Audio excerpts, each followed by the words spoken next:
বাঙালি হাত দেখায় গাড়ি থামায় দেয়, হাত দেখায় ব্রেক ইউজ করতে হবে এখন থেকে। গাড়িকে হাত দেখাবো, গাড়ি থেমে যাবো। কোনো ব্রেকে পা দেওয়ার কোনো দরকার নাই, ব্রেকে হাত দেওয়ারও কোনো দরকার নেই। চিপাটা ঢুকাই, চিপা দিয়া। বাইকারদের জন্য চিপাই সবচেয়ে বেস্ট।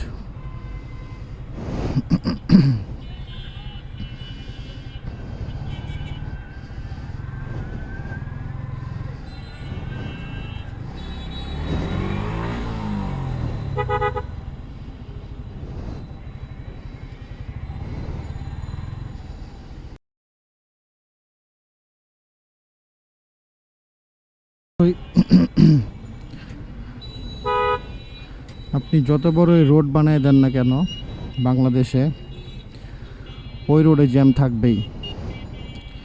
হানি ফ্লাইওভার করা হয়েছে যাত্রাবাড়ির জ্যামের জন্য।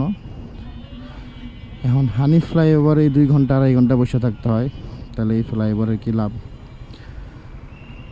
তারপরে হচ্ছে আরও জেলাতে যে রোডগুলো বড় করা হয়েছে সেই রোডেই জ্যাম থাকে। এই যে সাইনবোর্ডের রোডটাকে এত বড় করা হয়েছে, সব কিছু পার করে সাইনবোর্ড থেকে নতুন কোর্ট বা চাষারা পর্যন্ত আপনি আসলেন 5 থেকে 6 মিনিটে, যে জায়গাতে আগে 20 মিনিট আধা ঘন্টা লাগতো।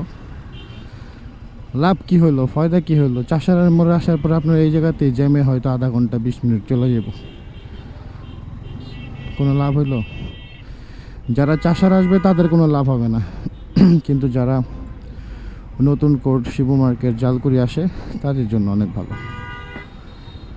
আর এই মূলত জামের কারণগুলো হচ্ছে এই যে এই ছোট ছোট মিশুক অটো, এগুলো। আগে রিক্সা ছিল, রিক্সা কিন্তু কখনো এত জাম তৈরি করতো না, রিক্সা এত জাম হইতো না।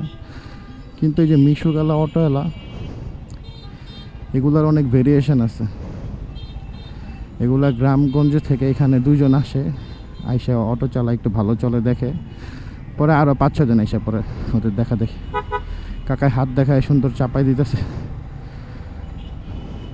দিল কাকায় চাপায়, সমস্যা নেই।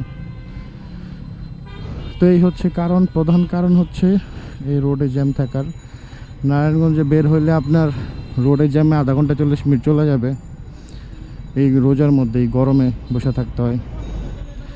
কাকা তো অনেক ভালো ড্রাইভার, যেমনে পারতেছে এমনি কাকায় ঢুকাই দিতেছে।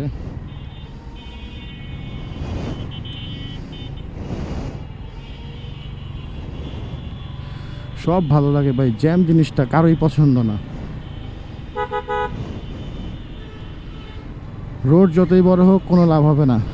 অটোরিকশা এগুলোকে মানে এরিয়া ভাগ করে দিতে হবে, যে এগুলো এই জায়গায় যেতে পারবে না, ওইগুলো